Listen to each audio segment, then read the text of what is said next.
welcome to Tell Us Something. Just practicing this part. I said last time I was like, lift it up. I should have done this before. Press it. Okay, great.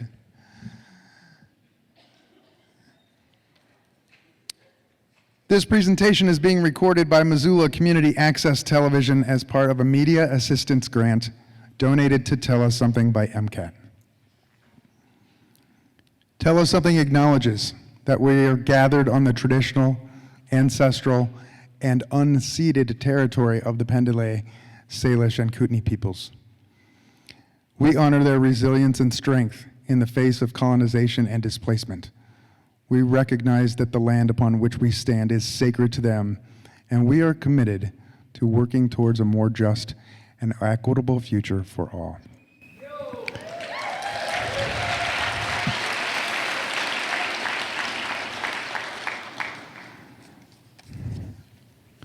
All right, housekeeping stuff. Most of you probably know this, but I know there are some new folks, so we're going to run through some of that. Tell Us Something stories sometimes have adult themes. Storytellers sometimes use adult language. Thank you to our stewardship sponsor, Blackfoot Communications. Blackfoot Communications connects people, businesses, and communities. They know that strong connections matter. Connecting businesses, connecting homes, connecting communities, connecting with each other. Blackfoot Communications allows its users to utilize the latest technology in voice, broadband, network, and managed services. They keep people reliably connected. Thank you all for choosing to join us this evening. I know that you have many options regarding how you spend your time and money. And I know there's a lot of things going on tonight, so thanks for being here. Here's what you're going to experience this evening. We have 8 storytellers. They've been selected from the Missoula community.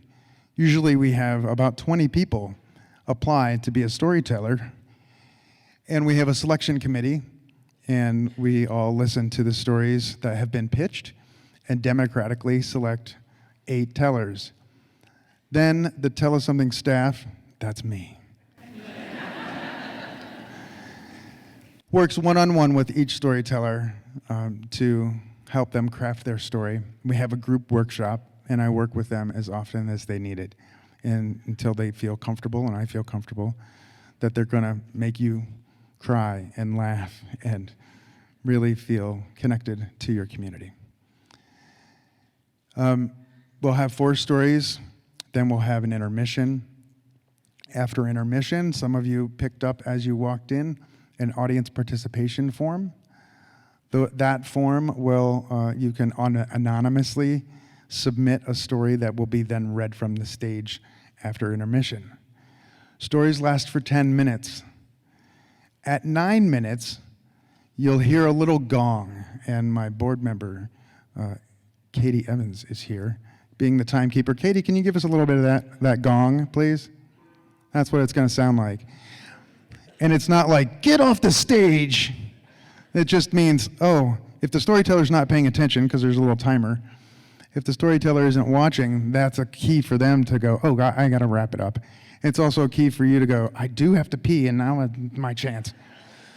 So the restrooms are over there if you don't know. I think that's everything. Oh, yeah. No, I think that's the housekeeping stuff. And I say this every time, so I'm going to say it today, because ritual. It is important to actively listen to one another, join together, and support one another by sharing stories. When we do this, we can better connect with our own individual stories, with each other, and with our community. At every event, I say that this is your community and these are your stories. The stories that you hear at each Tell Us Something event are by and for members of our community, and you can do this too. You can share your stories. I told you the process, so I'm not going to let you get up here and fail. Tell Us Something provides storytelling workshops for the storytellers. As I said, storytellers are paid for their art. We welcome you to pitch your stories. The next Tell Us Something event is in December, on December 6th at the Wilma. And the theme is the kindness of strangers. If you're interested in learning more about how to pitch your story, go to tellussomething.org and click Tell a Story. Our storytellers tonight have worked very hard to bring you their stories. Can we all agree to give them the respect that they deserve by actively listening to them? Thank you.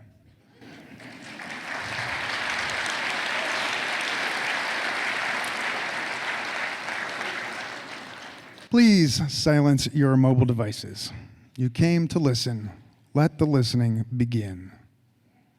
Thank you for your support of each other and of each other's stories. Tell Us Something believes that everyone has a story and everyone's story matters.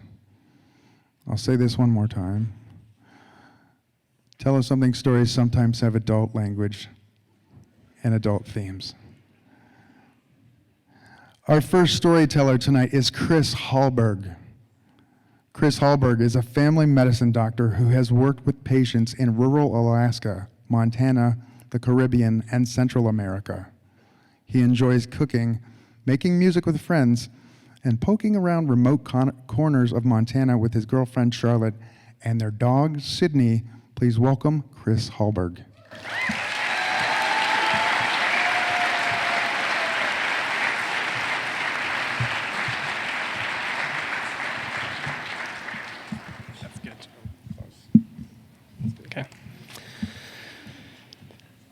So it's about 6 in the morning, and the sun is just coming up. I'm on a bus in rural El Salvador, headed out of Chalatenango into Nueva Trinidad. And even though it's just break of dawn, the bus driver's got reggaeton music on full blast. And the bus that we're on is this old repurposed school bus. I'm wedged into my seat. My knees are pressed tightly up against the vinyl of the seat back in front of me. There's diesel smoke that's blowing through the cabin as the bus driver just tears around these narrow mountain roads, dodging livestock and manholes so large they'd swallow you whole. It's about 15 years ago, and I've been living in El Salvador for about a year now, working on a few different health-related projects with some grassroots organizations there. And although I have a U.S. passport and know that I can leave at any time, I really try to do everything that I can to live as an average Salvadoran would. So I shop at local markets and avoid touristy areas. I wash my clothes by hand. I eat the street food. I drink the water. And when the bus that I'm on is headed out to this rural country area, there's a group of U.S. doctors that's volunteered to come down, and myself along with a few other people, we've been asked to help interpret for the doctors. So we pull up at the clinic, and there's already a line of Salvadorans outside the tall whitewashed walls of the clinic compound. I kind of go to make my way inside, and the tile floors of the clinic are just spotless. There's white floors. They've been freshly cleaned. The sweet smell of Fabulosa, this cleaning product, is kind of lingering in the air for those of you that know Fabulosa. And the staff is all standing in a large circle, kind of at attention. The nurses are there, and the community health workers are there, and the janitors are there. And everyone is just dressed immaculately, even though the staff lives in near poverty themselves. So the women are all wearing these like white pressed dresses. Men are wearing dress shirts and slacks. And everybody's got on these dress shoes that are polished and totally clean, even though there's dirt, muddy streets throughout the town. And then off in one corner, the U.S. physicians are kind of mingling amongst each other, and I'm trying to size them up because I've volunteered to interpret for these groups before, and some of the doctors are definitely a little bit more culturally sensitive than other ones. And from the looks of it, this group seems to be pretty appropriate. They're talking in gentle tones. They're all professionally dressed, except for one, Dr. Steve. And now I hear Dr. Steve before I see Dr. Steve. His loud American accented Spanish is echoing off the clinic walls. He looks to be in his mid to late 50s, like kind of washed up surfer vibe about him. He looks like he was born in Southern California and had never left. He's got shoulder length curly graying hair. He's wearing an old faded t-shirt. He's got on gym shorts and flip-flops. And he kind of reminds me of that one wild uncle that we all have that just talks a little too loudly and has no sense of personal space. So the clinic manager gets us all together, and she starts making pairings, assigning each of us interpreters with one of the physicians, and I start to get nervous because I just do not want to get stuck with this joker all day. And so she starts calling off names, and she says, Jen and Dr. Anderson. And I feel my knees get a little bit weak because I know what's coming. And then she says, Nadia and Dr. Garrett. And I just know it's happening. I can feel the pit in my stomach just getting tighter and tighter. And she proceeds through all of the pairings until, in a moment that feels a lot like middle school gym class to me, there's only 2 of us left. And she says, Chris and Dr. Steve. So Dr. Steve makes his way across the clinic waiting area to me, and he's got this giant clear plastic garbage bag in hand, and there's these brightly colored plastic objects in it. He kind of looks like a beach bum Santa. And so he makes his way over, and as he gets closer, he holds his hand up in the air and says, "What is up, my dude?"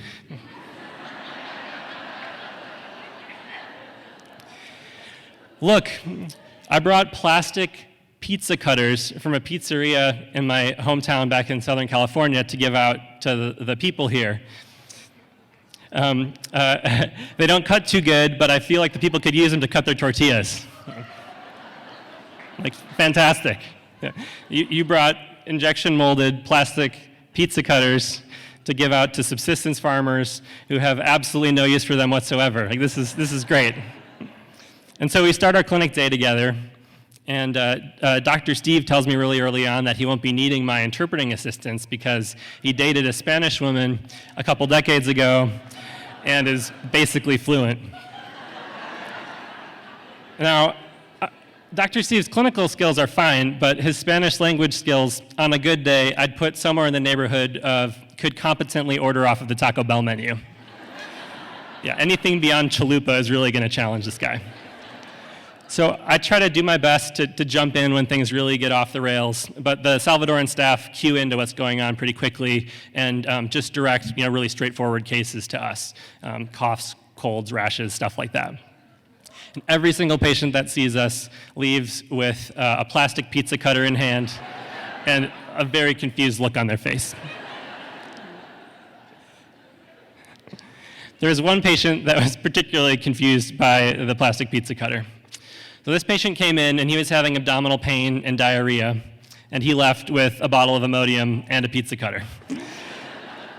And we thought that was going to be the last we'd see of him. But about 10 minutes later, he came shuffling back into the clinic, and he's clearly kind of nervous, this sheepish air about him. He shuffles in, gives Dr. Steve this black plastic bag, and then kind of shuffles out. And Dr. Steve's really confused. He's like, "What is this? Is this a gift for the expert medical attention that I've been providing?" And so he slowly starts to peel back the corners of the bag. And the most horrendous, putrid smell comes pouring out of the bag. And he keeps peeling it back and peeling it back. And eventually this neon pink pizza cutter emerges, and it's absolutely covered in poop. Now, at this point, I should say that GI issues are really common in El Salvador, and it's not unusual for doctors to request that their patients bring in stool samples to help aid in diagnosis. And best we can piece together, what had happened was the patient thought that the pizza cutter was this sophisticated tool from the US that should be used to collect a stool sample. So he took the pizza cutter out to the pit toilet behind the clinic and delicately and expertly and in a manner that totally defies all Newtonian physics, pooped all over the pizza cutter. Now at this point, the Salvadoran staff is really struggling to keep their composure. I'm just laughing. I've totally lost it. And Dr. Steve is just totally dumbfounded. So in that moment, in that small clinic, in that small Central American country, through the hands of a farmer, the universe served up an epic dose of cosmic justice to all the Dr. Steves of the world. And it was an absolute honor to be there to bear witness. Now, some 15 years later, I think about Dr. Steve on occasion.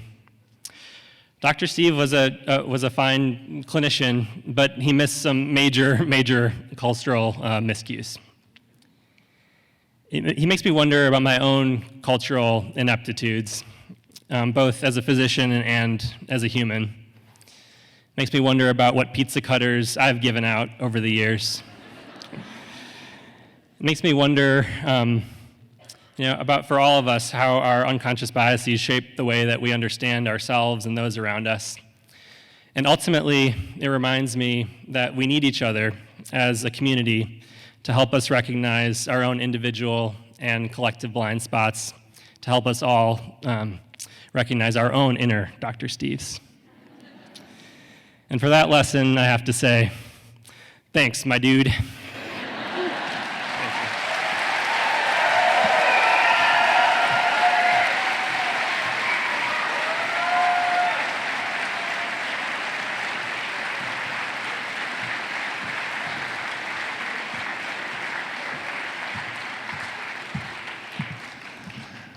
Thank you, Chris. I meant to say, for the benefit of the storytellers, there are 2 sets of stairs. So you can, wherever you're sitting and out in the room, you can choose whichever set you want to take the stage from. You don't have to always use that side. Our next storyteller is Philippa Crawford. Philippa is East Coast born and thrived 8 years in London, enjoyed 10 years in the Bay Area, and found home in delicious Montana 35 years ago. She is a tapping practitioner and an intuitive coach. These days, she dares new experiences outside her comfort zone. She enjoys finding peace and fascination in nature. She likes to sneak up on people and loves animals.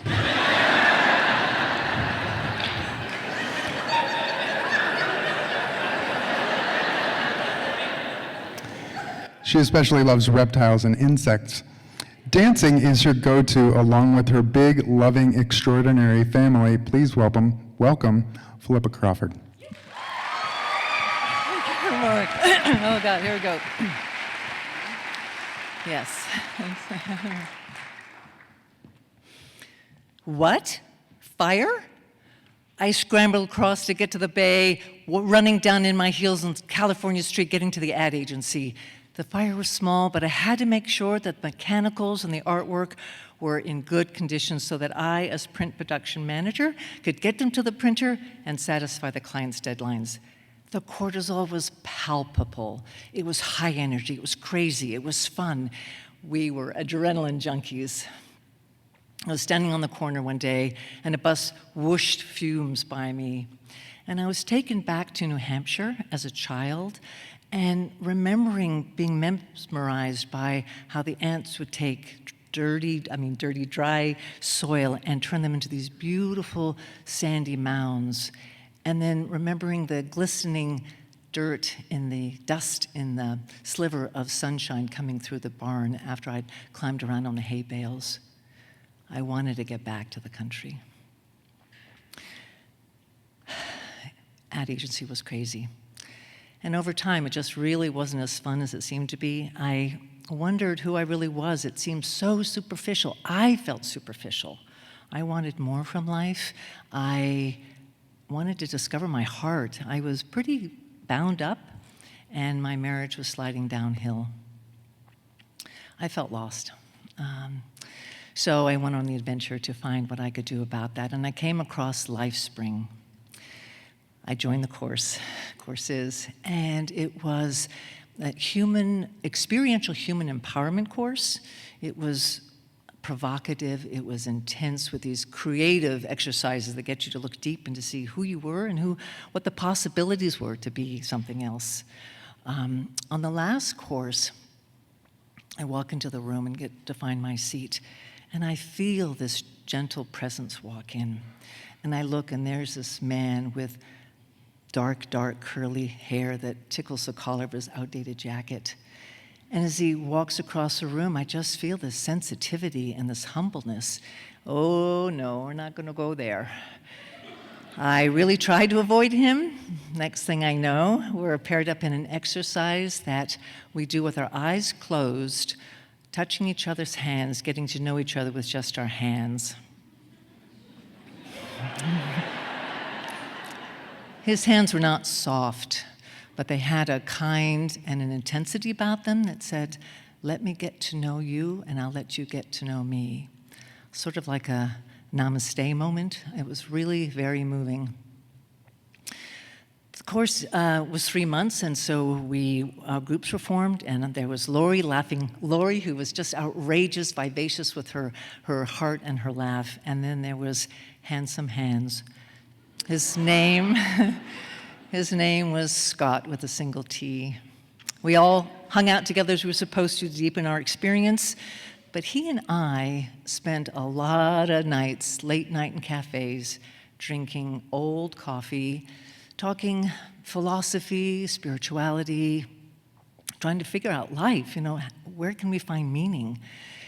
He talked about Sweet, his dog, and Simon and Duncan, his boys. He loved his boys. And he was from Montana. The course ended, we went on, my marriage dissolved, I changed jobs, but a couple months later, I get a call, Laughing Lori, wouldn't it be a blast if we went to Montana and saw Scott? Sure, I didn't even know where Montana was. We get on the road, and we chit-chat, and then she says, I'm a Jack Mormon. I grabbed the door handle, my butt cheeks clenched. I don't know what that means, but it terrified me. And she said, it's okay, it just means that I'm a Mormon, but that I can't live with all the tenets of the religion. And as she shared her heart, my hand slipped and I relaxed. And I am so grateful because that wall of judgment and ignorance crumbled away. And she opened her heart, and she's still my dear friend today. We arrive at this weathered old log cabin, greeted by Sweet, who is a Great Dane lab cross. And as we enter what I would define as the coyote den, there's Scott and his beautiful smile and his deep embrace for both of us. And I think she had a crush on him, pretty sure. The next day, we pick up the boys from their mom, and we go to this beautiful reservoir, and these jewels shoot out into the sky. They were called the Mission Mountains, and it was stunning and a little creepy because no one else was there but us. I couldn't get that. On the last night, Lori, Scott, and I stood on the back porch, and as only Big Sky can deliver, there was this kaleidoscope sunset with colors and textures as far as the eye could see. And then also were these dark clouds, shocked white with lightning and rolling thunder, both happening at the same time. And I knew at that moment my life was forever changed. We got back to our lives. A couple years passed, and Scott and I would talk on the phone for hours, sharing our stories and how we'd grown or not grown. And he had such a kind humor and fun wit, so I really felt comfortable, and our friendship just continued to deepen. One New Year's evening, I had a feeling he would call, and he did. Hi. Do you want to come up for a visit? Sure. I was so excited. So I arrived a month later, and again, we just deepen our friendship and something else, and we share where we are, and just have these great deep talks. I could feel my heart opening, and it was just lovely to be in his delicious presence. And as I was getting ready to leave, he said, I really love my life with my boys. I said, yeah, they are amazing and wonderful, and I see how you respect who they are, letting them be who they are, and the love that you share. Oh, and I love being a single San Francisco woman. cried on the way to the airport. And when I got back to the apartment, I looked around and there was a picture of Scott on the wall. And then in my book by my bedside table, he was the bookmark. And I realized I really had deep, deep feelings for this man. I didn't know what to do about it, but I was feeling things for sure. Oh, and I forgot to tell you, he was handsome. Damn handsome. So, a month later, I received this handwritten letter by Duncan and Simon. Duncan's 14 and Simon's 18. And it reads, "Dearest Flip Out, this is supposedly going to be a very convincing letter. You must marry our dad. He is the best man in the world and the most loving man I know, and he loves one woman, you, Philippa learned." I read on. "This leads to you being a happy, proud, married mom of 2 awesome young men who love you very much." I felt so many feelings. I was excited. My hairs were on end. I was thrilled and also really confused. I called up Scott and I said, "You know about this?" "Yeah." "You want to do something about this?" "Yes. Will you move up here and be with me?" "Yes, yes, yes." I love you, Scott. I love you too. 4 months later, I moved into the Coyote Den in Arley on the Flathead Indian Reservation. And it was a transition. The dogs helped me by leaving slimy things that my feet would step on that would be a deer leg. And this other dog that we got, puppy Jackpot, thought she had won the lottery by chewing up all my Italian leather heels, except one memento, a pink toe cleavage, 4-inch leather stiletto, CFM, "Come fuck me, bum." Thank you. And I said, "Have at it, I am done with that life."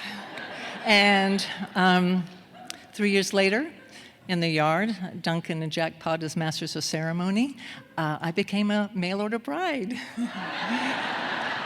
And 3 years after that, we welcomed our son, Nicholas, and I was embraced by this beautiful, eclectic community and this beautiful, loving, blended family, and 2 brave boys with big hearts, open hearts, and 2 dogs, and this most loving man.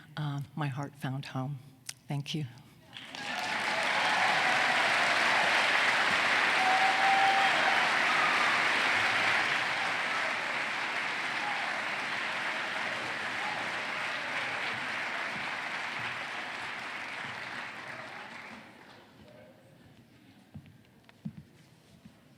Thanks, Philippa.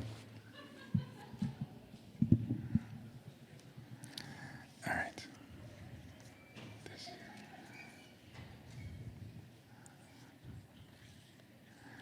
Okay.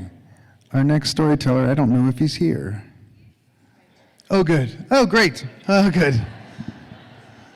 Excellent. Thanks. Richard Thornton grew up in Southern California and worked 40 years in the TV and motion picture business, mainly as a sound boom man. He is an Army veteran who served as a topographic surveyor making maps in Ethiopia and the Great Southwest of New Mexico and Arizona. During the actors' strike of 1980, Richard and his wife came to Montana looking for a home. During one of those idyllic September weeks, like this week, he bought a lousy log house and stayed.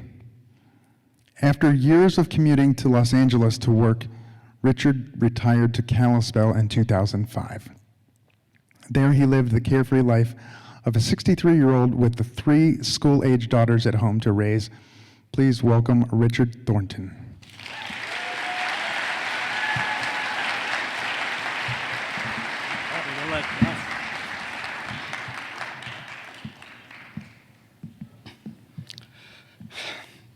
Many years ago, I was a surveyor with an outfit called the Ethiopia U.S. Mapping Mission. They had a treaty to make topographic maps of the whole country. And I was surveying the Ogaden Desert region, and the Ogaden is pretty much what you think of as a high desert, mostly dirt and gravel, and it was filled with like half-alive acacia trees. And it had this vine that was called the camel thorn. And that thing had thorns as long as your fingers, and they were so sharp and strong that they could puncture a car tire. I'd even seen birds impaled on the ends of these things. They also had these termite mounds, giant termite mounds. They were tall and symmetrical. Actually, I thought of them more as termite towers, because these things went up like 20, 25 feet, and they were all over the place. Well, once, while we were driving some trucks on this long, straight stretch of dirt road on the way to a little village to set up a temporary camp, I saw what I thought was an anteater across the road way up ahead. And it was a strange-looking animal, but it just ran into the camel thorns that lined the road, and it was gone by the time we got to that place where I'd seen it. I was kind of excited and stopped the truck, but even standing on the hood, I couldn't see it because of all the brush and termite mounds. I was a little disappointed, got back in the truck and went on driving towards the village. But I couldn't get that animal out of my head. I kept thinking about it. And somewhere along the line, I got the idea that it'd be really cool to have an anteater as a pet. I mean, an anteater would be much better than our half-wild camp dogs to live with us. And, you know, what better animal than that to show off my manliness, and, how I could train animals. And, I even envisioned myself walking my eater on a leash across the camp over to a nearby anthill or termite mound where he'd eat his fill. Now, I didn't say anything about this to the guys in the truck with me. In fact, I didn't even know if there were anteaters in that part of Ethiopia, or all Africa for that matter. But I wanted one as a pet anyway, so I was going to see if I could try to get one. Well, when we pulled into the village, the center of the village, excuse me. Now, the village was basically a bunch of rectangular mud buildings with big wooden doors and wooden shutters in the windows. And as soon as we stopped, all the kids in town all just came running around our trucks, and they were jumping up and down and laughing and smiling at us, and all except for the littlest of them. And those guys just sit there and stared at us in amazement, because we were the first people with white skin they had ever seen. But anyway, pretty quick, they got brave and came over and touched us on the hands or on the legs, and they started jumping up and down, welcoming us too. Now, the adults weren't so excited to see us, but they did send a couple men over to talk about where we could set up a safe place for camp, but I wasn't part of those talks, so I kind of drifted off to the side to some kids, and I saw a boy. He was about 10 years old, and I went over to him and I asked him if he knew about anteaters. Well, first I asked him if he knew any English, and he did say yes, a little. But then it turned out that as I started asking the question if he could catch me one, it became quite obvious that he had no idea what I was talking about. Well, so what I had to do is I got Grinde, one of our Ethiopian surveyors, to try to explain to the kid what I wanted. Now, that turned out to be pretty tough, too, because Grinde had never heard that term, anteater, before. So I had to kind of try to describe this thing to him. Of course, that took a lot of gyrations and sounds on my part. When I started talking about its big tail, and how it had really funny hair and beady little eyes, and it had these big claws that dug in the ground and snurfed up ants and termites. And well, anyway, by then all the kids are just laughing like crazy, and Grinde says something to the kid for a few seconds, and the boy just smiles real big, and he nods his head. And then he looks at me, and in English he says, "How much?"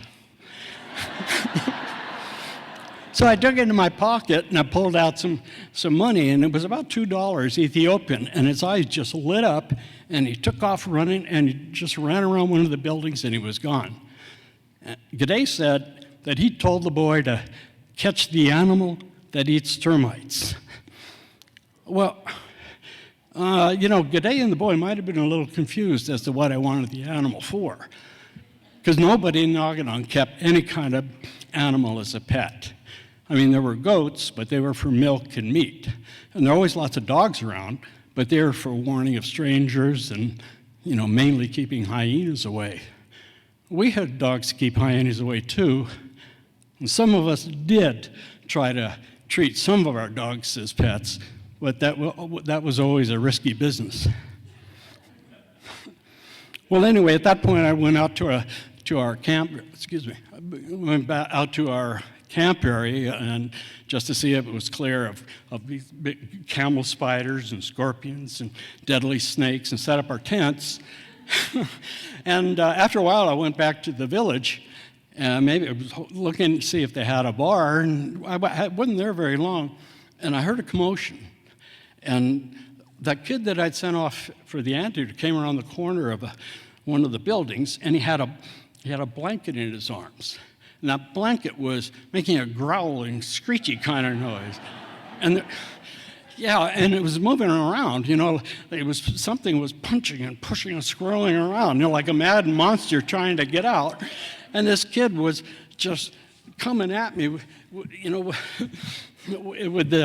just staggering over towards me, trying to hold this thing down.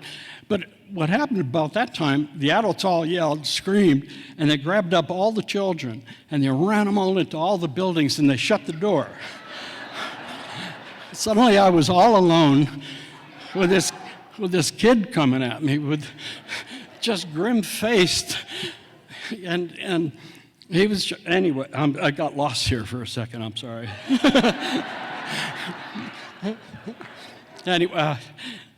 Anyway, he was staggering on towards me, and I'm thinking, dear God, if this is an anteater, I want no part of it.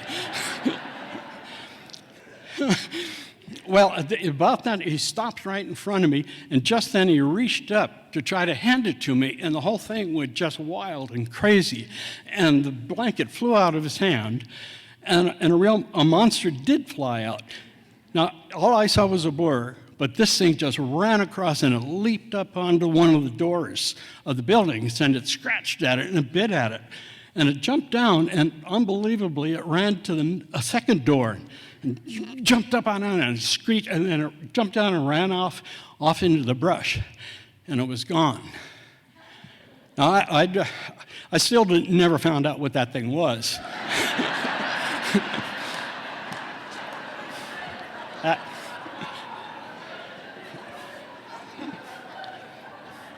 I suspect it was a mongoose of some sort.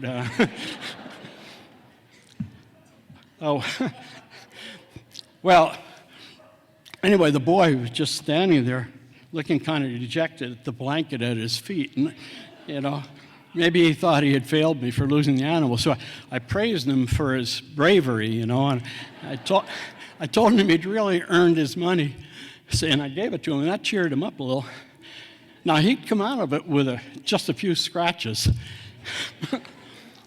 And now he's looking pretty pleased with himself. But about that time, the adults came out of hiding, and they all came over at us, and they just swarmed around this kid, and they started yelling at him, and the women started slapping him all over the place, and I didn't think they were really trying to hurt him, but I took that chance to beat it back to camp and hide out. Yeah.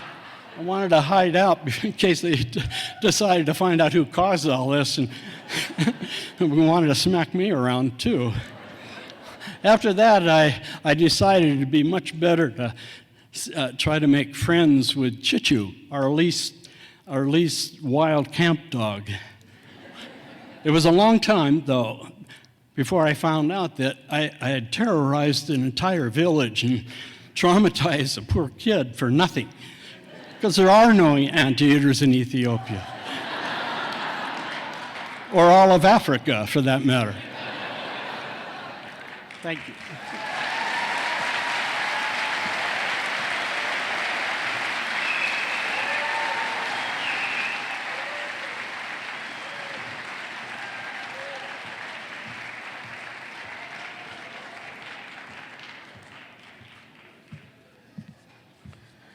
I suspect there is someone in the audience who knows the answer. If you know, you know. Our next storyteller is Nita Maddox. Nita is an adventurer in the world. She was born in Montana and lives a bit of a feral life on planet Earth. She currently works as a social worker and hopes one day to be a published author. Please welcome Nita Maddox.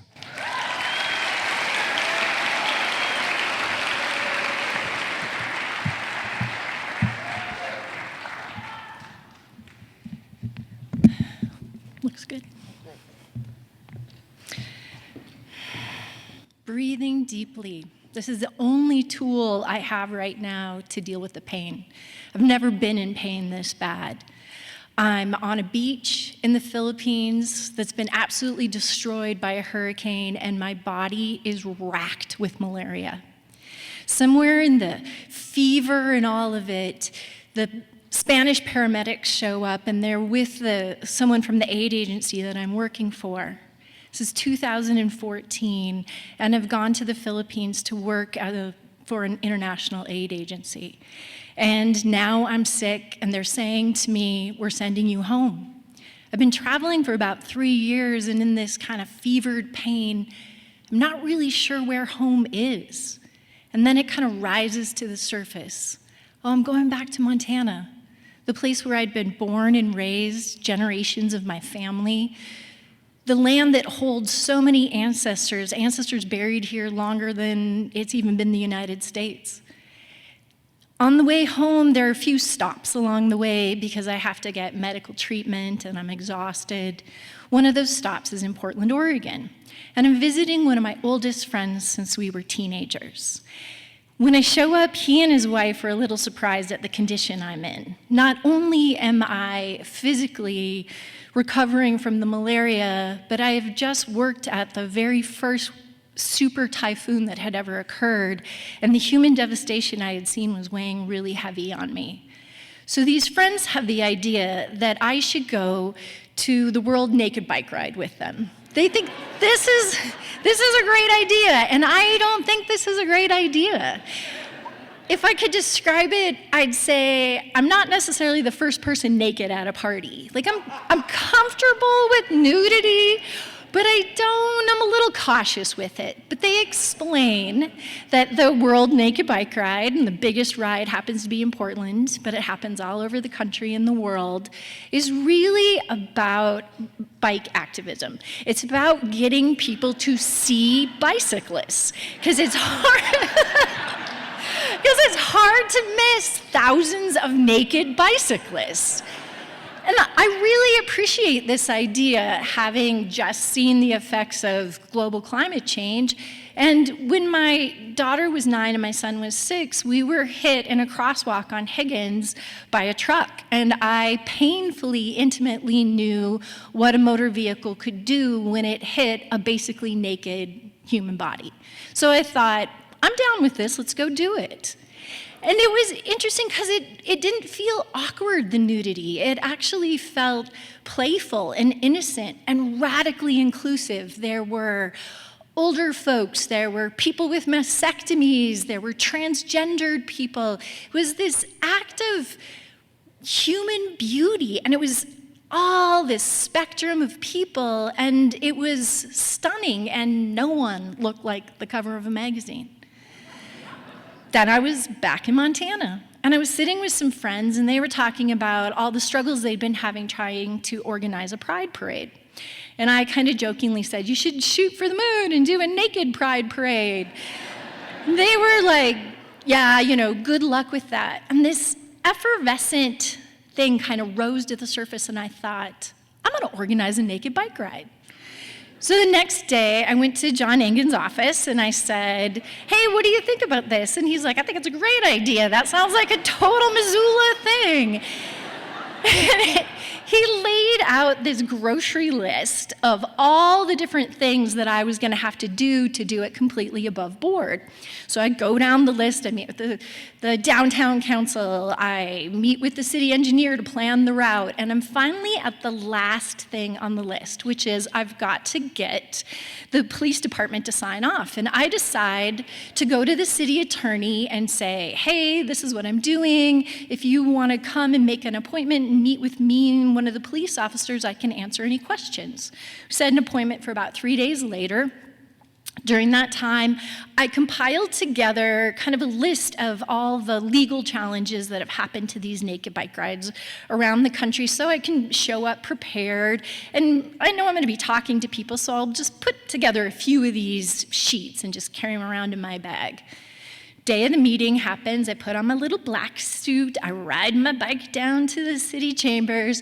I'm expecting to meet with the city attorney and maybe an officer. There are about 5 officers there.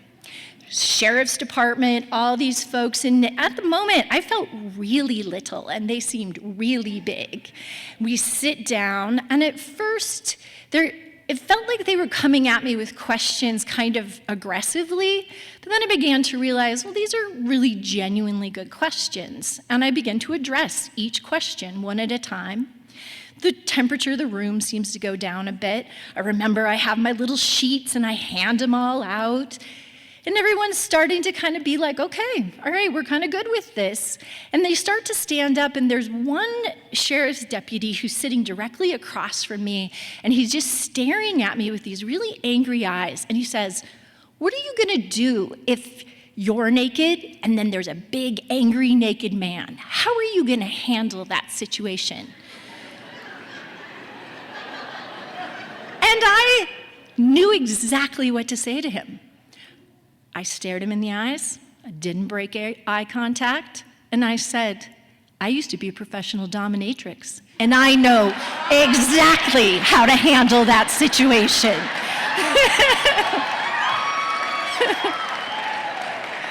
They sign the paper, I leave the room. I'm thinking to myself, wow, I know some feminist philosophers that could do a lot with what just happened in that room.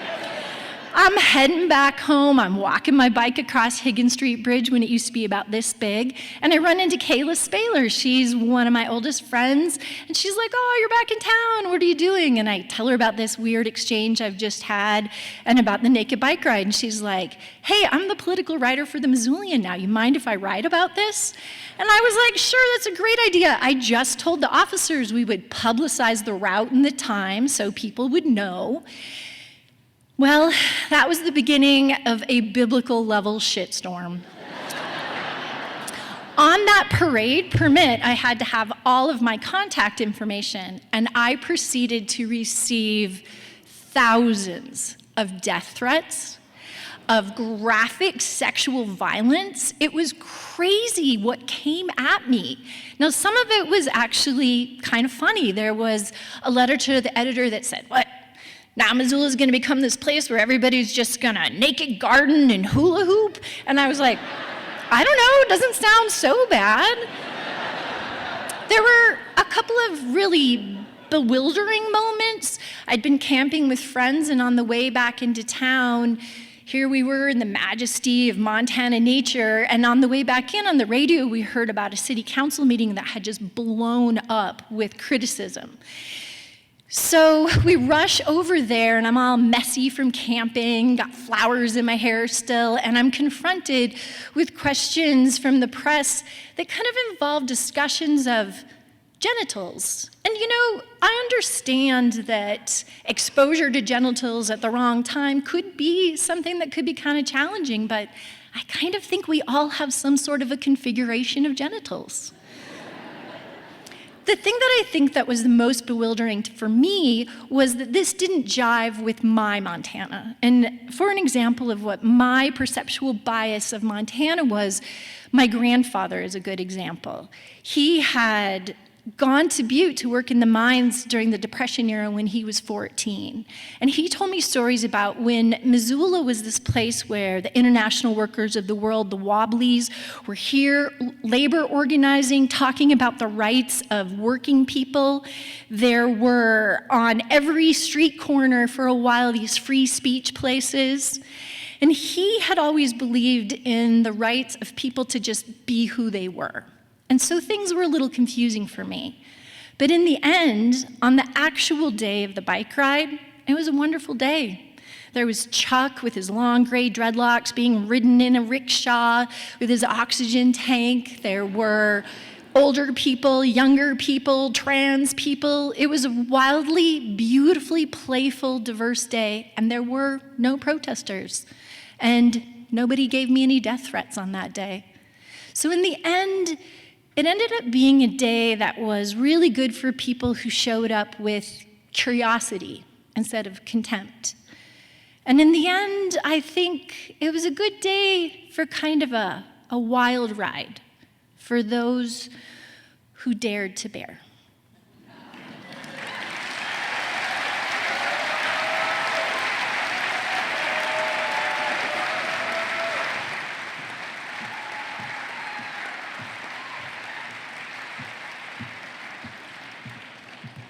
Thank you, Nita.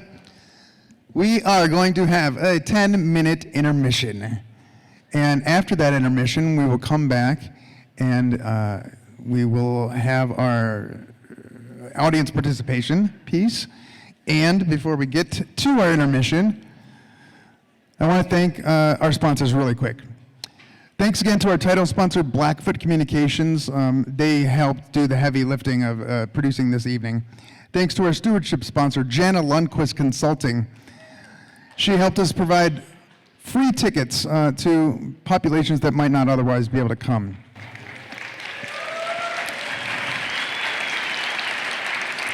Thank you to our story sponsor, Parkside Credit Union. They helped us pay our storytellers.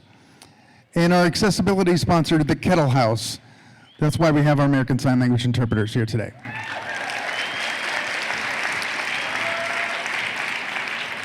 Thanks to our artist sponsor, Crowley Fleck Attorneys, PLLP. And since we're talking about the art, how about a round of applause for the artists for this quarter's event, Bear River Studios.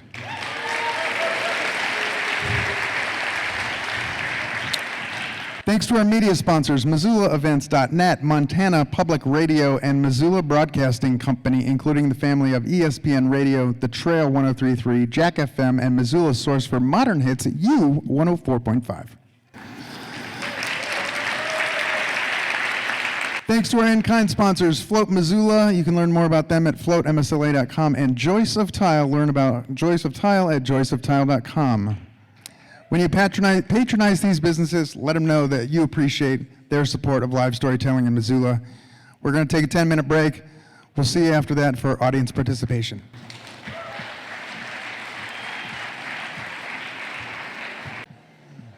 The clock got lost in translation. It's a little longer than 10 minutes, but I heard there was a line at the bar.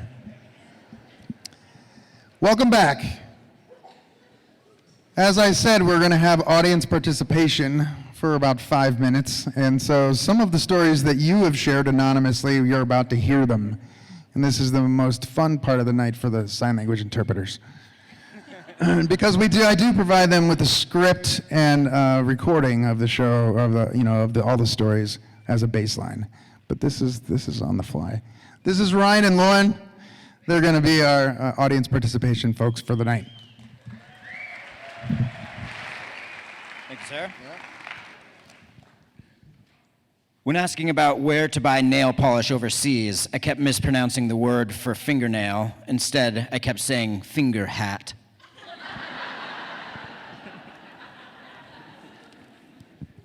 I was a foreign exchange student in France, and the first weekend with my host family, they invited a priest over for dinner. During the meal, I was struggling to find the word for preservatives. So I simply said, excuse me, I'm going to get this wrong, preservatifs. Everyone burst out laughing because preservatif is French for condom.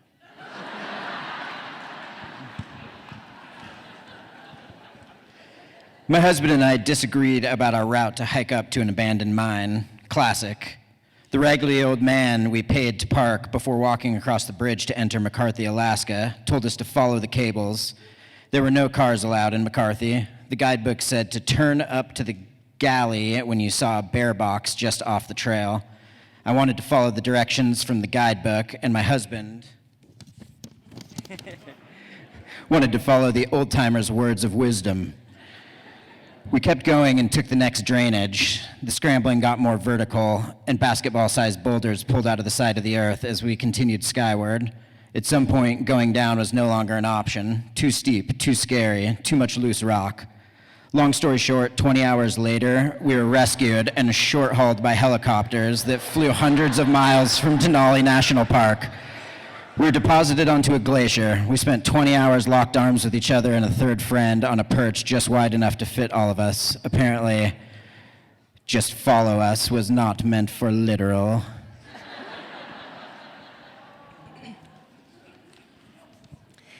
When I was in college, I was forced to come out as a lesbian to my mom after I inadvisedly brought my girlfriend home for a visit, not planning to come out. And my mom confronted me about my inappropriate behavior with my friend. I didn't deny my feelings, and I told her not to worry, that it was a healthy relationship, and I was happy. I thought it went really well. We even joked about it later that day, all smiles. Phew! 1 month later, I was diagnosed with a sexually transmitted disease, needed treatment, and had to tell my mom because I was still on my parents' insurance. How did you get that? My mom asked. I told her, without pause, that it was from my girlfriend. She was aghast. But you denied it, she said. Obviously, I had told my mom what I thought was the truth, but it was lost in translation. She was so committed to me not being gay that she just heard what she wanted to hear. Needless to say, it was a pretty shitty way to come out to your mom. John is from Hong Kong. When he was a freshman at the University of Hawaii in an accounting class, he leaned over to a classmate and asked to borrow his rubber. His classmate's response, "What, now?" John pointed to the end of his pencil, and his classmate said, "Ah, here we call that an eraser."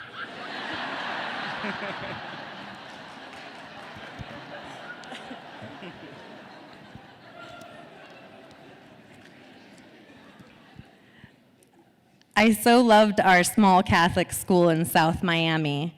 This was so long ago that the Mass every morning was spoken in Latin. 4th grade was when you were taught how to say the Latin Mass. Only I was sick the week they taught the Latin. For the rest of the 4th grade, just mumbled during Mass. The whole Mass was lost in translation.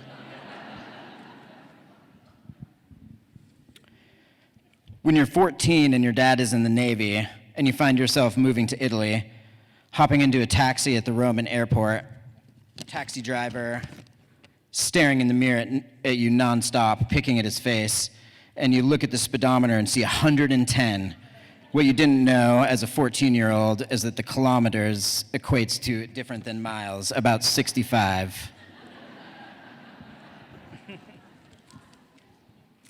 How 3 guys on a business trip to Singapore end up in a karaoke strip club singing Joy to the World, the Christmas version. We were told by our local contact that we were going to a cigar bar. Apparently that was code for a karaoke strip club. We knew we were in trouble when we were taken to a room surrounded by windows and handed 4 microphones, along with 4 scantily dressed backup singers. The only song on the sheet we recognized was Joy to the World. Thinking it was the 3 Dog Night version, we waited for the music to start. To our surprise, it was the Christmas version.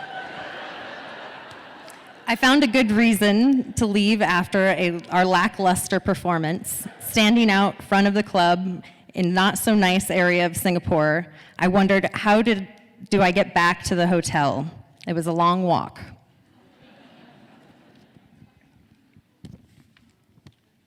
My mom's Siri on her iPhone is set to the Eastern Indian woman's voice.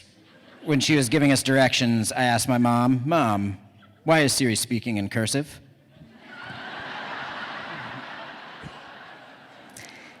Growing up in Miami, I considered myself fluent in Spanglish, the American-Cuban slang. Many years later, as a pediatric nurse, I had to explain to a 6-year-old Mexican patient that I had to give her a suppository. I stumbled around words, medicino, no para, not my mouth, a key, pointed to my bum and said the word I always thought meant anus. I said chulo, which is asshole. In Mexican, asshole. Shocked silence by the family, then all burst out laughing and forgave my translation. Thank you, Lauren and Ryder.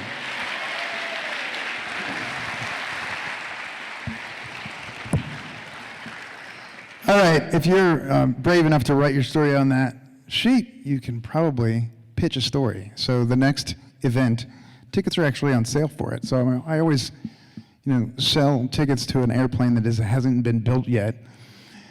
So we need storytellers for the next event. The theme is the kindness of strangers. And it is on December 6th at the Wilma. We'll be back at the Wilma in December because Nutcracker is happening in here. So December 6th, the kindness of strangers. You can go to tellussomething.org, click Tell a Story to learn more how to do that. Opening the second half of our evening is Ben Catton. Ben Catton is Missoula born and raised, though he spent the majority of his adult life elsewhere, orbiting to Wyoming, Idaho, Wisconsin, Alaska, and Chile. In the midst of those orbits, he studied at the University of Montana to become a teacher, and he has taught his high school English and Spanish. Currently, he's pursuing a master's degree in public administration and is back at the University of Montana. He and his wife, Jessie, are doing their best to raise 2 kiddos to be silly, adventurous, kind, and curious. Please welcome Ben Catton. Hey. Thank you, Ben. Yeah.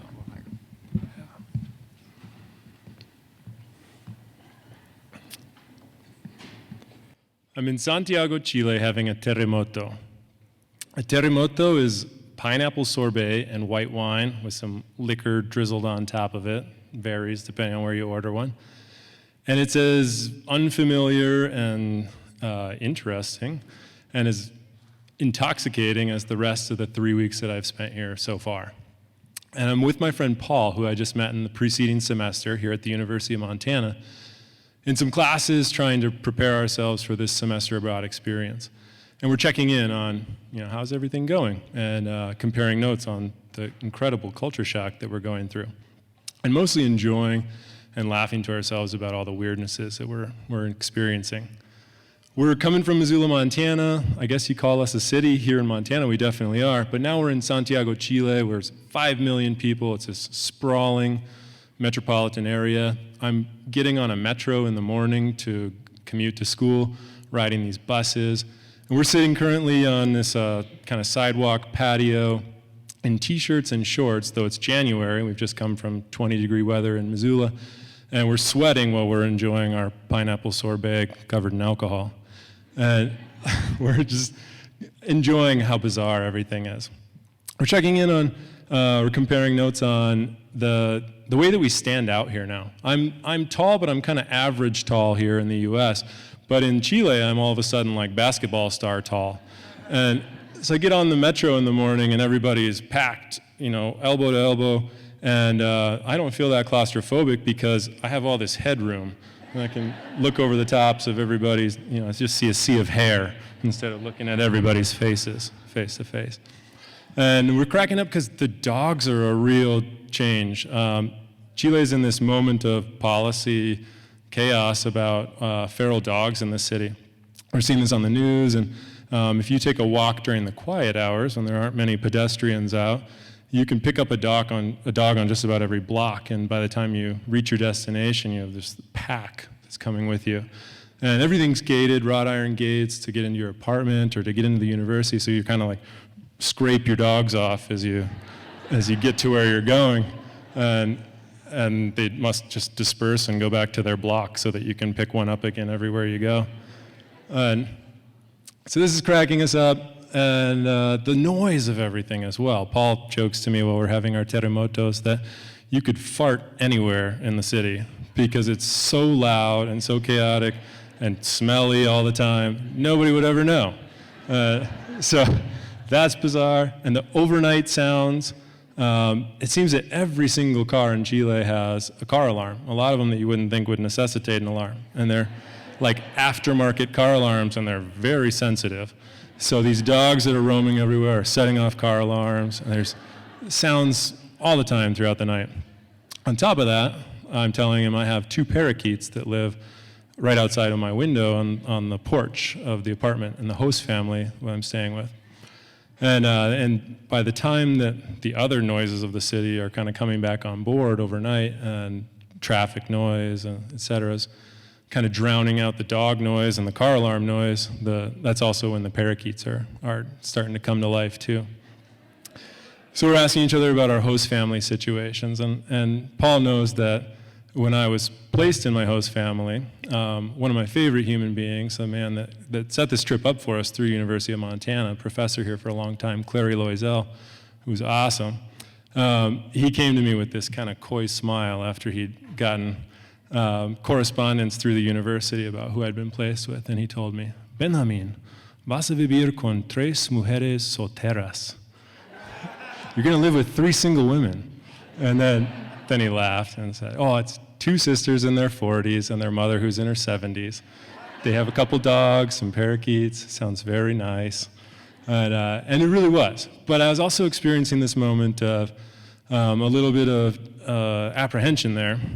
I was explaining to Paul that I'm having a hard time communicating, especially with the mom. The 2 sisters' names are Gloria and Pilar. And the mother, who I call the grandmother, La Abuela, I still haven't gotten her name. I'm 3 weeks in because I keep just completely struggling to communicate with her. And I'm embarrassed at this point to ask the daughters or her. So it's the epitome of just, how our communication is going at this point. And this is a little bit of culture shock as well. I'm living in this family that is very different from what I've been up to for the last 5-6 years. I'm a mid-20s person going to college and on this study abroad now.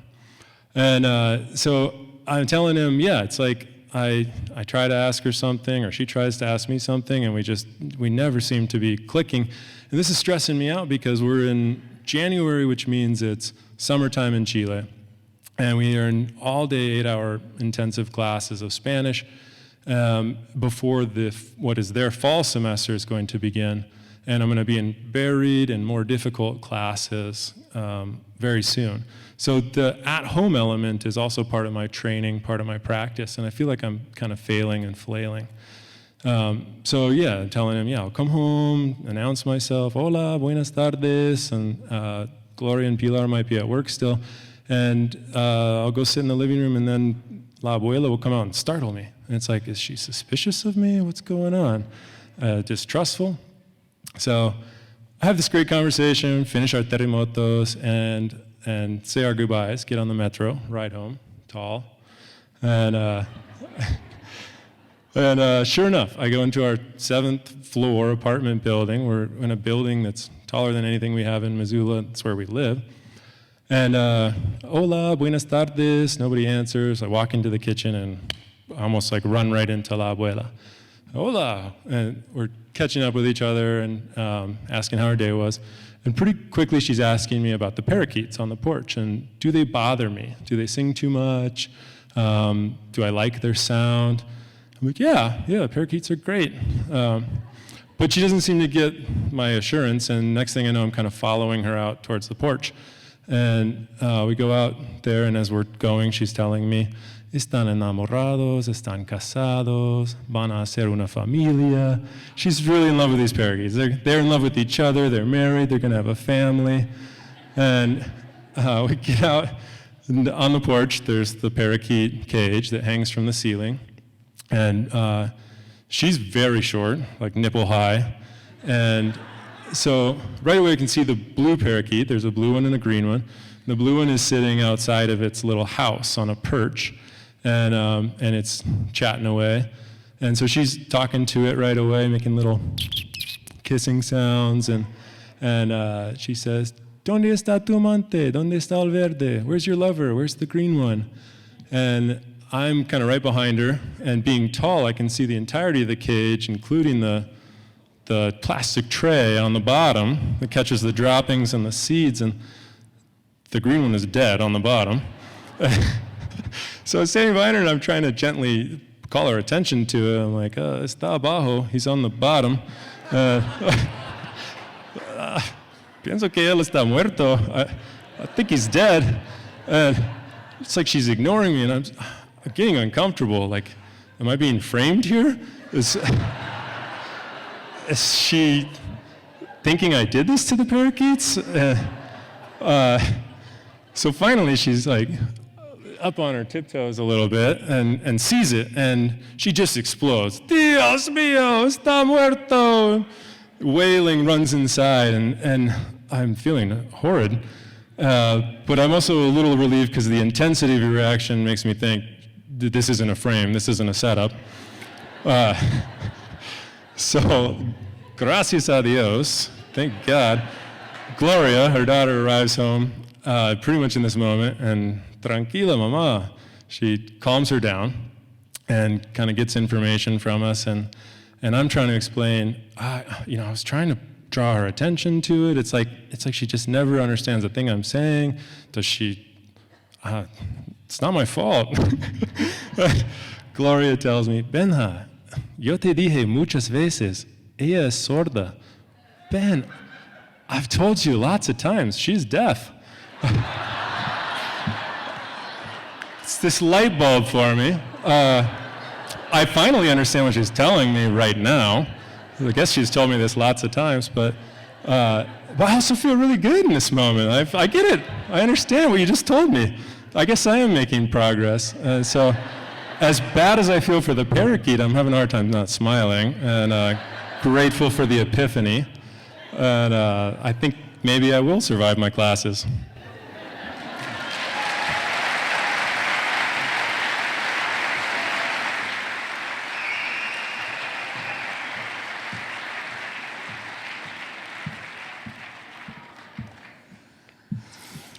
Thanks, Ben.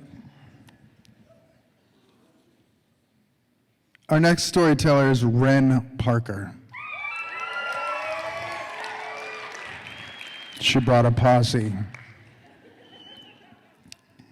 Wren grew up in Hawaii and lived on sailboats that she restored on the Pacific Ocean for 7 years. She gave up her nomadic ways and moved back to Missoula 3 years ago to be close to family, and has been growing roots here ever since. Wren loves to dance and hike with her faithful dog, Poet. She also spends time with her remarkable Missoula friends. She found her passion for storytelling this winter at a weekly open mic event called Word Dog. Please welcome Wren Parker.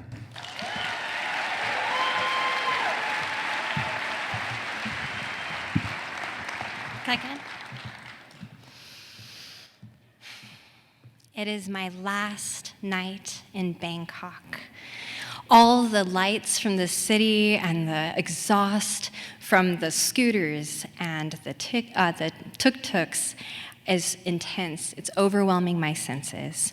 I spent this last month in northern Thailand, in and out of temple stays, studying meditation, and this city was too much for my heartbeat.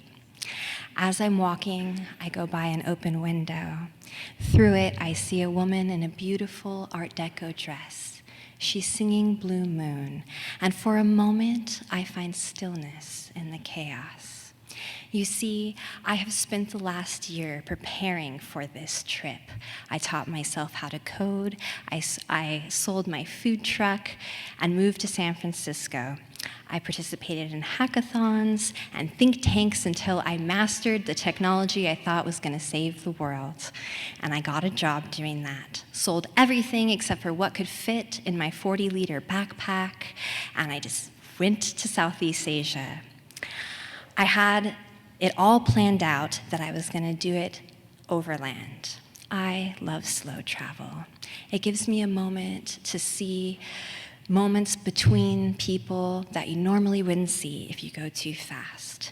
A mother braiding her daughter's hair, farmers tending to their crops, laughter between friends from a hidden joke. These are the moments that make me feel like I truly connected with the places that I visit. The next day, I go to the train station. I'm getting my second train of my trip. The first leg, I started from Chiang Mai, Thailand, took a train down to Bangkok, where I was presently in Chinatown, and this next one I was going to take from Bangkok over to the border of Cambodia. Now I had this plan, all planned out. I was going to go to the border of Cambodia, cross it, and then I was going to get another train or maybe an overnight bus, whatever they had, and I was going to go to Siem Reap, the home of Angkor Wat, and that would be where I'd be for the next month. I make it to the train station. It's old, it's dark green, and I go up to the ticket counter and get my ticket. There seems to be some confusion about the train I want, and I'm like, no, this is the one, and the person looks at me, hands it, and it's unsure, and I go and I find my train. It's old and red, peeling paint. It has these giant windows on the side with no glass. So it's just like an open-air train. And when I go in, there are goats and chickens, and I am the only foreigner. And I'm like, all right, this is the adventure I wanted, excellent. So I go and I find a little bench and curl up and put my chin on the windowless area, and it starts going, and you hear this loud screech from the train, and we're off. Now, as we get going, I'm so amazed because there's an entire city on the side of the train tracks. It's like a city within a city. There are gambling halls and restaurants all built from tarps and things like that, and they're just inches away from my face. So as we weave out of this city, there's this kaleidoscope of human experience that it just absorbs me, and I'm just fascinated by it. Pretty soon, maybe like an hour or two, we're out of the city, and it becomes very regular. There's we're going through the countryside, and we're stopping at little stops. People are taking their goats out, bringing other things in. There's chickens, there's all kinds of stuff. It's really neat. And I'm also starting to notice there's this air in there where, like, if I leave my bag, it will not be there in about 2 seconds. So I'm like, got it on my thing. Pretty soon, I look up, and there's this very large man that is walking through. I notice him right away because he's so tall. And he looks down at me, and he has this huge smile and sits right in front of me. And he asked me if I would practice his English with him. And I said, yes, of course. Something to do, you know? So he pulls out this composition book. And it's old. It's like the one you'd have in 5th grade. It's very worn. He opens it up, and there's all this writing in it from different travelers. And so we sit down and we practice his sentences and his words, things like, where's the train station? How much for this item? When we get to the end of it, I decide to give him some words to, add some more texture to his vocabulary, things like creativity, friendship, joy. And then after, we just start conversing and practicing in open form. And I ask him what he's doing on the train. And he says, oh, yeah, I take this train and I go over the border and I get whiskey and cigarettes and things I shouldn't have in Thailand. And then I get back on the train and bring it back to Thailand. A lot of people here are doing that. And I'm like, oh, I'm on a smuggler train. Good thing I made friends with one. And I'm like, oh, and he goes, well, what are you doing? And I'm like, oh, yeah, I'm just, I'm going to go to Siem Reap for a while. I'm going to go there, get on another train, and maybe a bus. And he looks at me and he goes, the train tracks stop before the border. There's no trains there. And I'm like, oh, well, overnight bus. He's like, there's none of those either. So I realized that I am going to be stuck at the border. And right about that time, I look out, this train tracks, they're screeching again, we're stopping, and I look, and the train tracks just stop, just like he said. And I see this crowd of people coming up, and they all want something from somebody, and there's yelling, and it's just chaos, and I just realize, like, I am in definite danger. Definitely got myself into this one with my romanticized white girl ideas of like what things are, really naive. So I must have had a panicked look, and Nam, which was the man's name, looks over at me and he says, you help me, now I help you. And just like that, he scoops me up and starts walking out of the train. And he's so tall, my feet aren't touching the ground. And I just cling to him like a little baby primate, like, please, God, yes, help me. And he just walks out, and as all the people come, he's all psh, psh, psh, just like parting the way, just slapping him out of the way. And I'm just like press my face into his chest, and I'm just like, okay, here we go. And before I know it, he's tossing me into a tuk-tuk, and I feel myself land on somebody. And I look down, and it's Grandma. And I'm like, oh my gosh, I'm so sorry. And he's like, sit back down, there's no room unless you're on Grandma's lap. And I was like, okay. So we get to the border, we jump out, and I'm like, sorry, Grandma. And there's a big glass building. One side says customs, the other side has some Thai writing, and I enter the customs, he enters that, and we look at each other through the glass, and I give him a very deep bow that's usually reserved just for monks because he saved me. And that was the last time I saw him. He gave me a big smile and walked away. And I got through customs, and I was in a very scary border town by myself. And I was like, well, I better get some food because I don't know what's going to happen. I should eat, maybe my last meal. And so I find a Thai restaurant. And I'm just missing Thailand, and I order my favorite Thai dish, which has got like some chicken and basil on rice with an egg on top, and I'm eating it, and I look over and I see the cutest little girl, and she's got this gingham dress to her knees and these little pigtails and a shy smile, and I start playing with her, peekaboo, and the watchful eyes of her mother look down, and she looks happy that I'm playing with her daughters, so soon I'm like hanging out, and I go to the mom, and I'm like, taxi, Siem Reap? And she looks at me like, girl, what? And then she holds her finger out to say, like, one moment, please. And she walks to the phone. It's one of those old phones, that you had to, like, move to the numbers. And pretty soon she's, like, having an argument, and then she looks really like, ha, hangs it up, and grabs one of the other waitresses who spoke better English. And she said, her brother was going to take me. He's delivering rugs to Siem Reap. And I thought, oh, thank you so much. So in a little bit, a very grumpy brother shows up, like, I cannot believe that you're throwing this at me, And I go over in there into the van, and the back is all full of these rugs, and I crawl up on top of the rugs, and they're scratchy and smell like goats and must from wherever they have been stored, but I was safe, and I felt so happy about that. And right as I curl up to fall asleep before going to Siem Reap, the last thing that crosses my mind is, oh, I love slow travel. Thank you.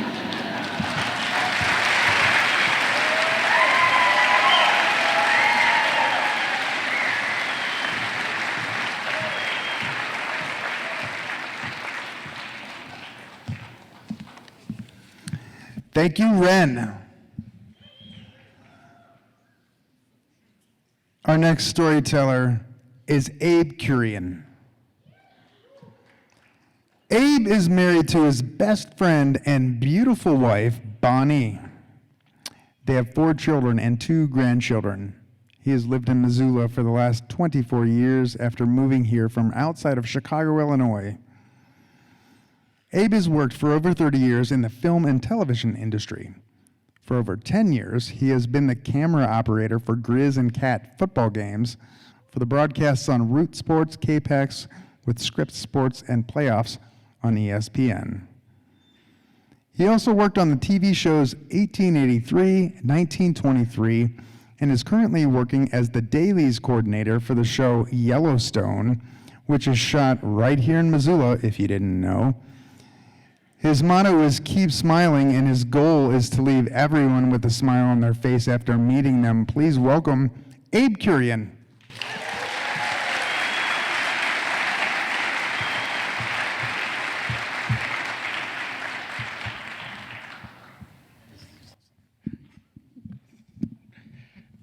That should be good. Oh, maybe just a little, that's all right. An hour south of Chicago, a little town called Bourbonnais, Illinois. Now the representatives there, they wanted to vote it and go back to the French pronunciation because of the spelling to Bourbonnais. I'm not French. I grew up there as a kid. I still call it Bourbonnais. Now, Bourbonnais has a university called Olivet Nazarene University, and that is a private Christian conservative school. And it is the community of Bourbonnais, kind of just like the University of Montana, everybody in the community kind of gathers around that university. Well, that is where my parents met. My mom, she's from Superior, Montana. Now that is about an hour west of here, small community. And my mom grew up in the Northwest, graduated from Superior High School, and because her brother lived outside of Chicago, he introduced her to Olivet. Now my dad, he's from India. And so he comes over, he was encouraged to come over and by some of the friends that he had in India that were already here in the States. My dad was a proud man, still alive today, and I will get to that. But he was a proud man with a few dollars, couple suitcases, and he makes his trip to Bourbonnais, Illinois to go to Olivet. Now, my parents met there, and, you know, going back through this, my dad comes here and he ends up getting his bachelor's in psychology, a master's in counseling from another university outside of Chicago, and in that community of Bourbonnais, he became very well known. And actually, if you know me and how outgoing I am, I have to thank my dad for that. But he was known with organizations. He was in various clubs and also very known as being a very Christian man. Now, my dad was also very proud with the work that he did and providing for us kids. Myself, I'm the oldest of 5. I have 3 sisters and a brother that are younger than me. And one thing that my dad wanted to do was always take us on a summer vacation or a vacation somewhere. And just like the Griswolds and that station wagon, we're going to go to the 70s. The 70s, everybody traveled in a station wagon. And so we would load up the station wagon, head out to my grandma's house in Superior, Montana, making little stops along the way. And you got to remember, my dad, you know, he's seeing new sights as he's leaving the Midwest and coming out towards here to meet and see the West. And so we go, and one of our favorite stops, and if any of you know this, the home of the Corn Palace is in Mitchell, South Dakota. Oh, yeah, we got it. There we go. So now the Mitchell, South Dakota Corn Palace, if you don't know what it is, they have these murals that are up on the walls and of the exterior of the building that are made from the agriculture from the South Dakota area and surrounding areas with corn, wheat, beans, all that kind of stuff. But, you know, us kids, we anticipated what the theme was going to be that summer as we come around the corner. Another great thing about the Mitchell, South Dakota Corn Palace is they had a huge gift shop. And if you're a kid and you're traveling, you want what's in those gift shops.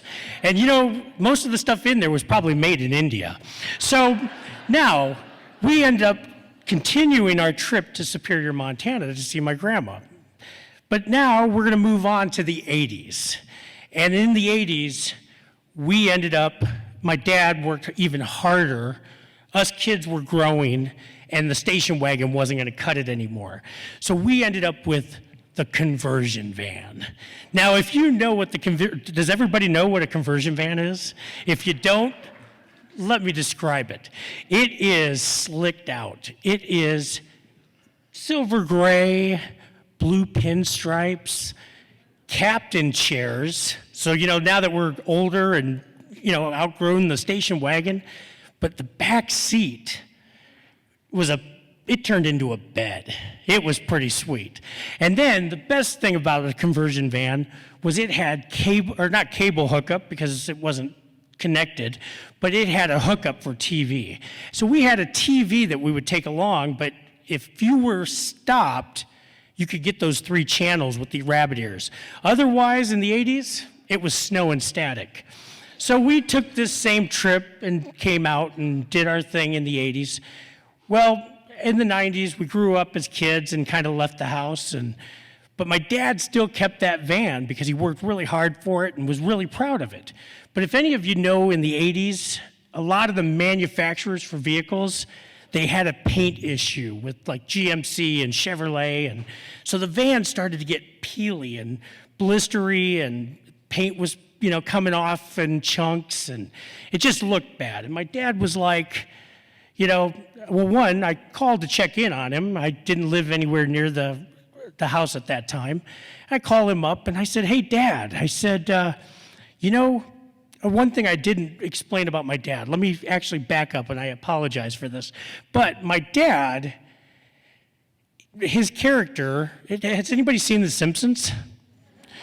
So I didn't explain this. My dad, being from India, is a spitting image of a poo. And I apologize I didn't bring this up earlier. I got lost in that translation. So, but had pun intended. So what ended up happening was my dad would sound like, "Would you like to buy a soda pop and a candy bar? Thank you, come again." And that was my dad's accent with a poo. But now the best thing about it, he's in his 80s now, and he is a mix of a poo, and if you know the boxing promoter, sorry about the pops, the boxing promoter, Don King. My dad has gray hair that stands up like this. And Don King was outlandish and a little bit of a character, but my dad had his hair, but the look and sound of a poo. And so when I called my dad and said, "Hey, Dad, hey, how things going?" He's like, "I would like to," with his little accent, he goes, "I would like to get the van painted. The van, it's all not looking good."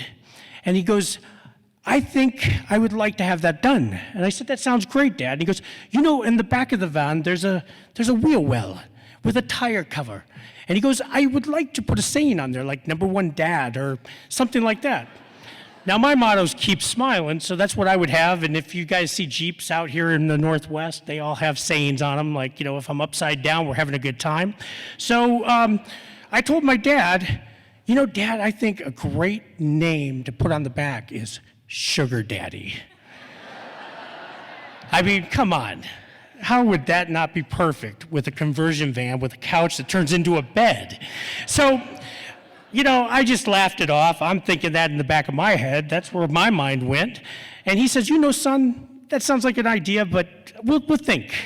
So he goes on, and I don't think anything of it. And I end up visiting him about 4 or 5 months later, and he comes out and he says, "Son, come see the van. Come see the van. I got it repainted. It's beautiful." So we're looking at the van, because I say van, he says Vaughn. But we come around the back of the van, and I said, "Hey, Dad, what happened to your tire cover?" And he goes, "Son, you break your daddy's heart. You break your daddy's heart. I basically worked very hard, and I put money into this van, and you tell me to put Sugar Daddy on the back of this van." And I was actually biting my tongue to not laugh hysterically. But what ends up happening is, I said, "Well, what did you think it was, Dad?" And he said, "I thought it was a daddy that gave out candy." That makes it even better with the whole van. But So, I look at it and go, the sugar daddy story and my dad, with all the stuff that he's done, I'm proud of him, and he worked hard to give us a whole lot of stuff. And I apologize for having him go through that whole thing with the repainting of the back of the van. My biggest regret is that I never saw him cruising around town in Bourbonus in a sugar daddy van. I'd like to thank my beautiful wife, who is the interpreter tonight. And thank you, and keep smiling.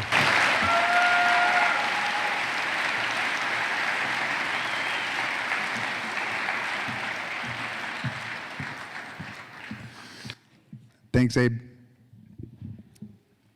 Our final storyteller of the evening is Linda Grinde. Linda keeps trying to reinvent herself, but just keeps coming back to another version of theater. She recently appeared in a multimedia memory piece, Intangible Objects, at the West Side Theater. Originally from New Jersey, Linda has a master's degree in theater and has danced professionally in New York and Germany. Linda has acted in and directed plays in London, Seattle, Dallas, Hawaii, and all around Montana. Linda will be traveling to Thailand next year to, you guessed it, teach theater. She says, "Thank you, Mark, and to tell us something for this chance to share a small chapter of my life. Please welcome Linda Grinde."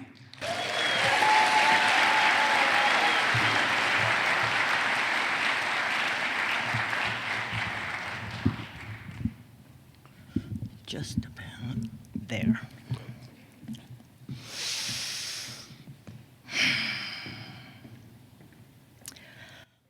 The boom from the disco floor was so loud that I had to stand up so that the table full of people would even know that I was speaking.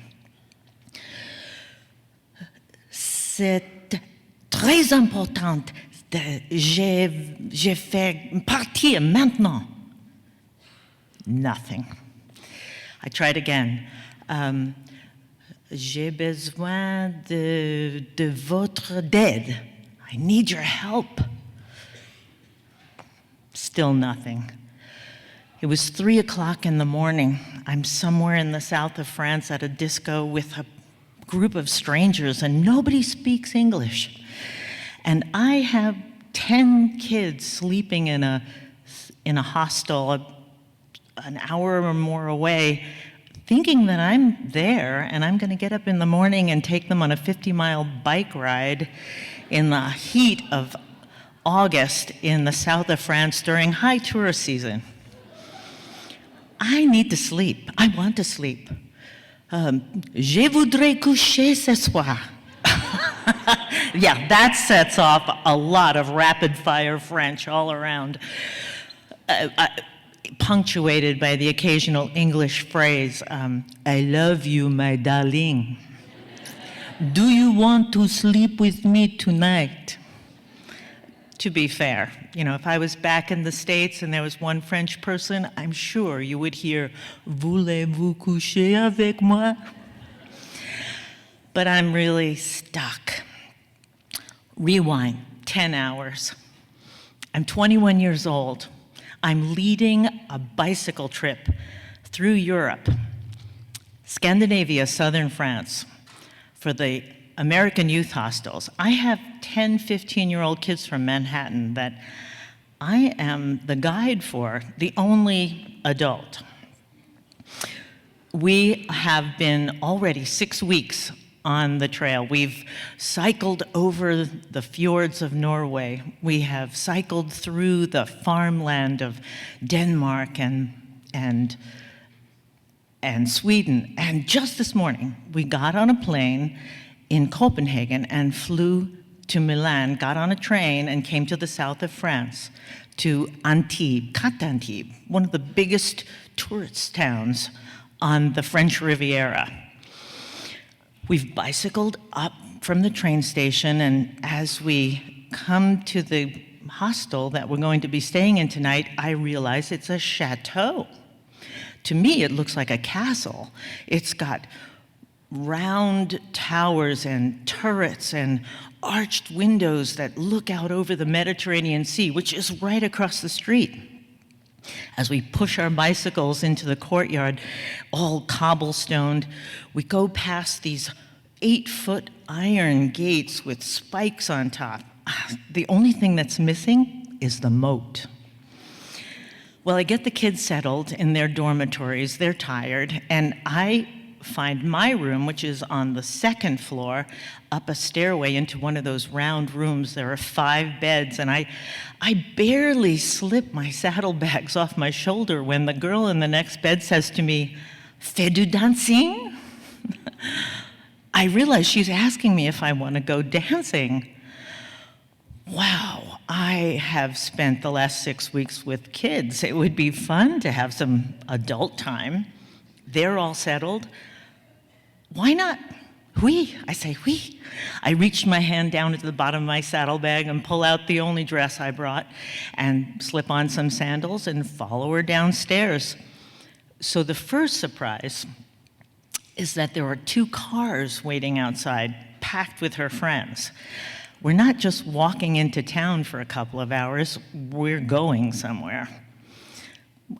I climb inside, and after a very brief conversation about who I am, American, and that I'm on a vélo, I'm riding, I've exhausted my vocabulary. And they pretty much ignore me. And we're driving further and further away from town and into the countryside, and it's getting darker.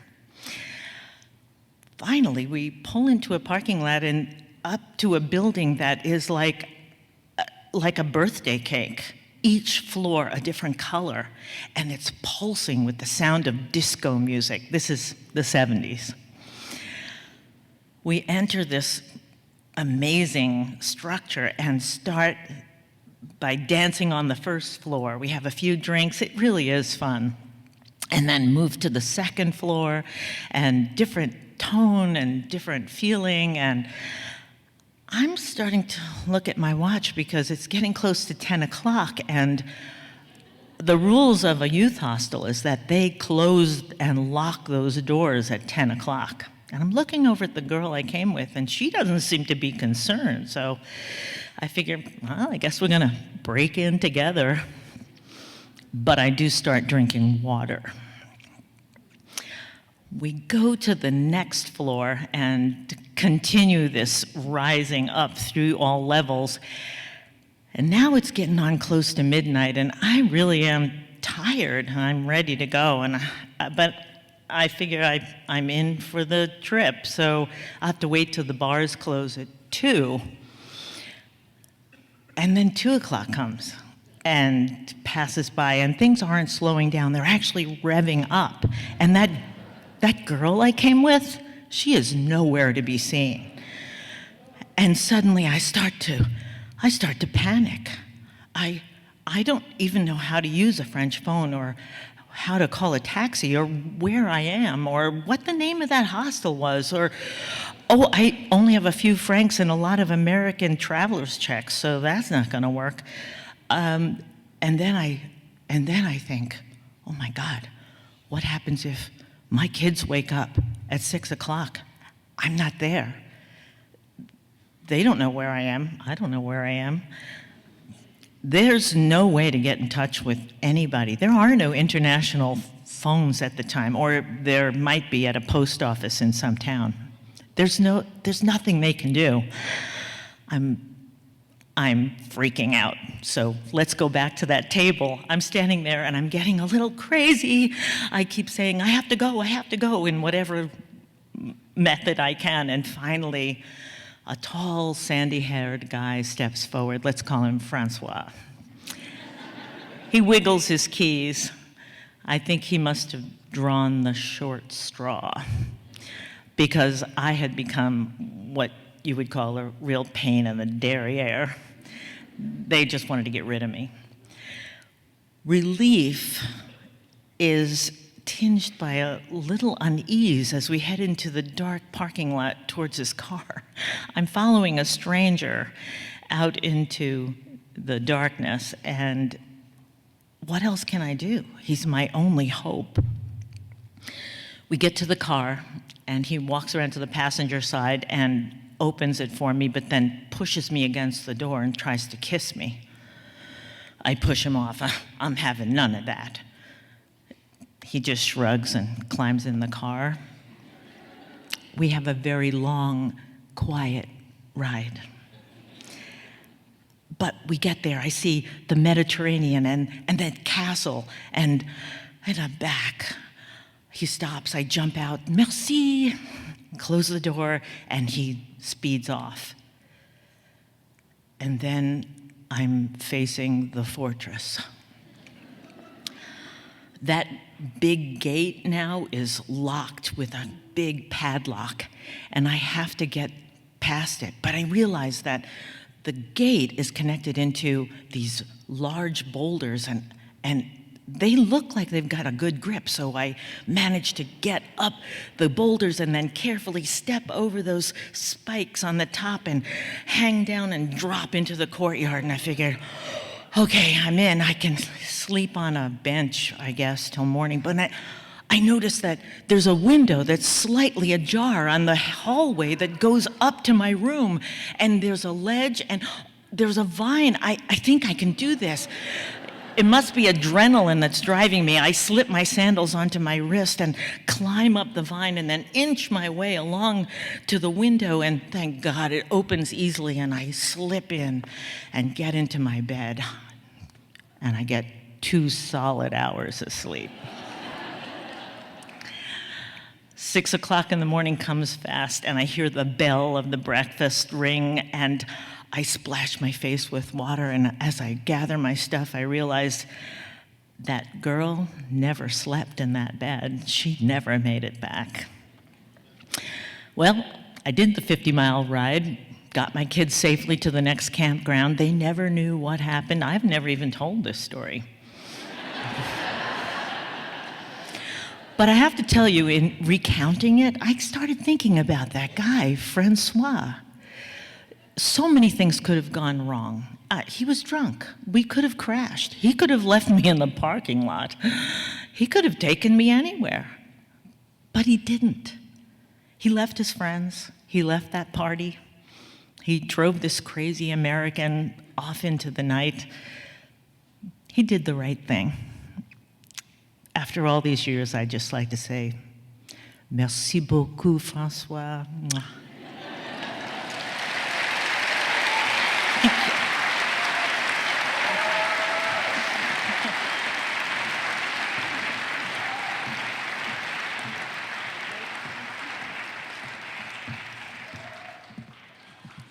Thank you, Linda. Can we have the house lights, please? Thank you again to all of our storytellers, and thank you to all of our sponsors, Blackfoot Communications, Jana Lundquist Consulting, Parkside Credit Union, the Kettle House, Crowley Fleck Attorneys PLP. Thank you for being here tonight, and most of all, thank you to our storytellers. And they're all going to be coming up here. It's going to give them it'll take them a few minutes, but Chris Hallberg, Philippa Crawford, Richard Thornton, Nita Maddox, Ben Catton, Ren Parker, Abe Kurien, and Linda Grinde.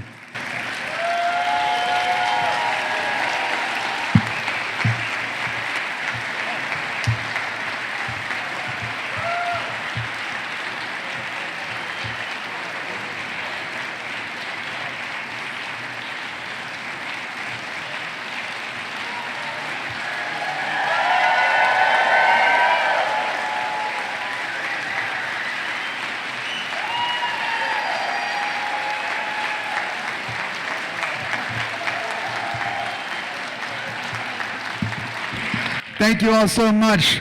Pick your story. Go to tellussomething.org, click Tell a Story, and we will see you in December. Have a fantastic evening.